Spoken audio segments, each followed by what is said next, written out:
أعوذ بالله من الشيطان الرجيم بسم الله الرحمن الرحيم قال المؤلف رحمه الله تعالى ونفعنا به وبعلومه في الدارين آمين يا رب العالمين.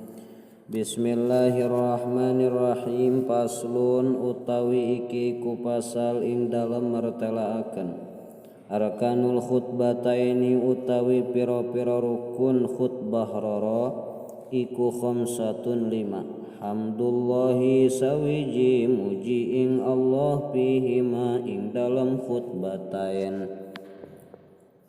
Bismillahirrahmanirrahim. Salajengna dina ieu pasal bade martelakeun pirang-pirang rukun khutbah dua. Rukun dua khutbah eta aya 5. Hiji hamdullahi nyaeta muji ka Allah dina dua khutbah.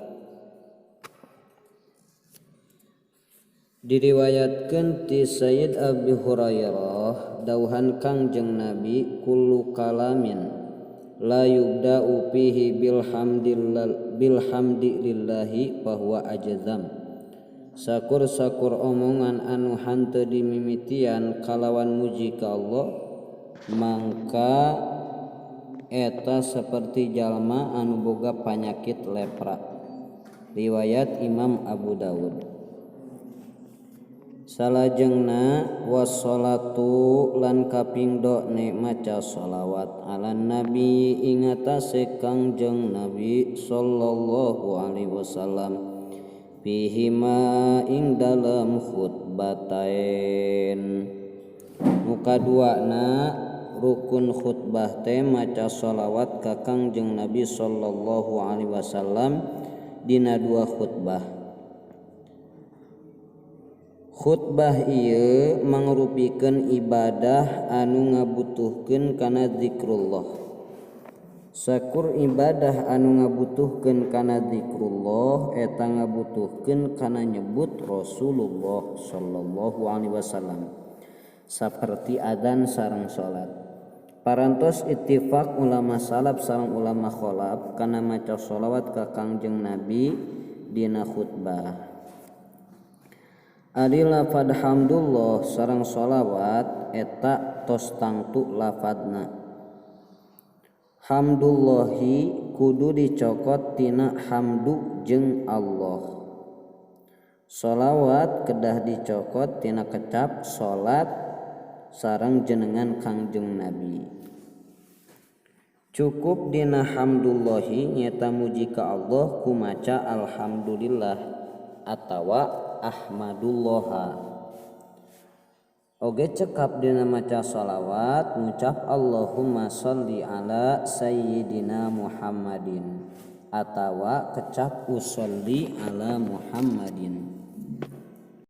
Karena ittiba kana sunnah Nabi sareng eta anu dilakukeun ku ulama salaf sareng ulama khalaf di zaman Kangjeng Nabi nepi ka zaman kiwari.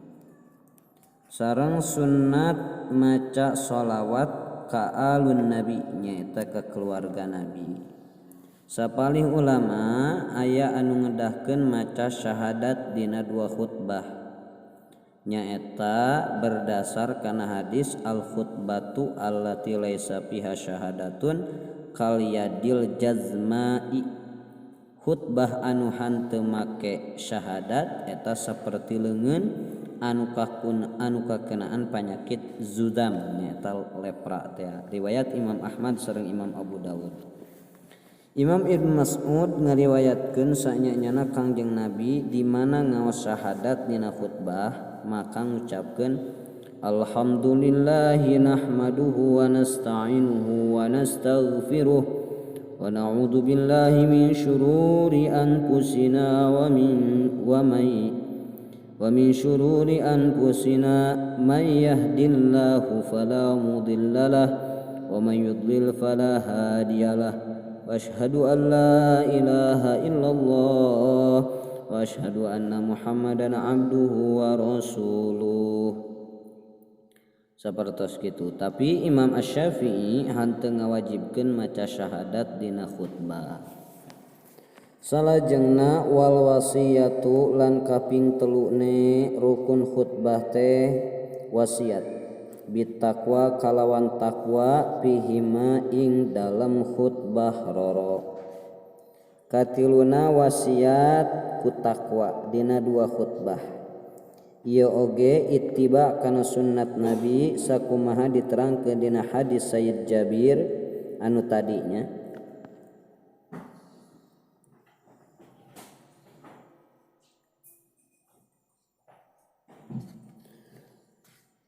Menurutkeun kaul sahih wasiat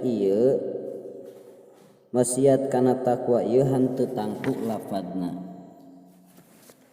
Henteu tangtu lafadzna.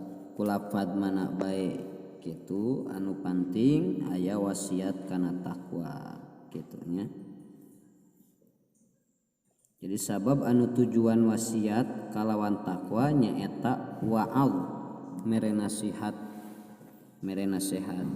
Maka mere nasihat ieu bisa hasil ku salian lapad bit taqwa ya. Maka cukup ku kecap anu nuduhkeun atawa mere pitutur ya. Mere pitutur supaya takwa seperti atiullaha kudu taat anjeun sadaya ka Gusti Allah tiasa ya. Ta anu tilu ieu nyaeta muji ka Allah sholawat ka Nabi wasiat takwa ieu rukun khutbah nya jadi rukun dina dua khutbah janten khutbah kahiji sareng khutbah kadua kedah ngange tilu anu rukun ieu karena ittiba kana salaf sareng khalaf. Salajengna wa qiraatu ayatin lan kaping papatne maca sawiji ayat minal qur'ani saking Al-Qur'an fi ihdahima ing dalam salah sawijine khutbatain. Kaopat rukun khutbah teh maca ayat Qur'an dina salah sahiji dua khutbah ieu oge ittiba kana sunnat Nabi. Diriwayatkeun ti Sayyid Jabir saurna kanat lin Nabi sallallahu alaihi wasallam khutbatani yajlisu bainahuma yaqra'ul Qur'an wa yudzakkirun nasa. Kangjeng Nabi sallallahu alaihi wasallam sok khutbah ku dua khutbah. Anjeunna calik di antara dua khutbah anjeunna ngaos Qur'an sareng maparin pepeling ka jalma-jalma. Ieu riwayat Imam Muslim. Ieu hadis mere pituduh kana kudu khutbah dua nya di antara dua khutbah kedah calik. Sedang dina khutbahna kedah nangtung, kedah maca Al-Qur'an sareng mere pepeling ka jalma. Nya wasiat ku takwa. Diriwayatkeun ti Imrah binti Abdurrahman nya ti saderekna saurna jisim kuring nampi surah Qaf tina cangkemna Kangjeng Rasulullah sallallahu alaihi wasallam dina dinten Jumat. Anjeunna sok ngaos eta surah Qaf dina mimbar dina saban-saban Jumat. Ieu riwayat Imam Muslim. Ieu padamelan Kangjeng Nabi ieu ihtimal kana wajib sareng kana sunnat. Di mana padamelan Kangjeng Nabi ihtimal kana wajib sareng sunnat sareng hanteu aya korenah mangka dimahmulkeun kana wajib nurutkeun qaul rajih nya. Ittifaq ulama paling saeutikna saayat. Naha ayatna teh ayat janji Allah nyaeta wa'ad atawa ayat ancaman Allah wa'id. Ayatna ayat hukum atawa kisahnya sareng anu sanesna. Maca ayat dina khutbah wajib dina salah sahiji dua khutbah nya. Wajibna teh dina salah sahiji dua khutbah. Sabab anu tetep kawarid maca ayat Quran dina khutbah nya ieu mutlak henteu ditangtukeun ngan utama nama maca khutbahna teh dina maca ayat Quran teh dina khutbah anu kahiji supaya ngabandingan kana doa dina khutbah kadua. Salajengna wa du'a ulan kaping 5 ning ngadoa lil mukminina kadawe wong mukmin kabeh, kadawe wong mukmin lanang kabeh wal mukminati lan mukmin wadon kabeh fil akhirati ing dalam khutbah kang akhir. Kalimana rukun khutbah teh ngadoa nyaeta ku doa anu patali sareng akhirat kajalma mukmin, mukmin lalaki sareng mukminat dina khutbah kadua.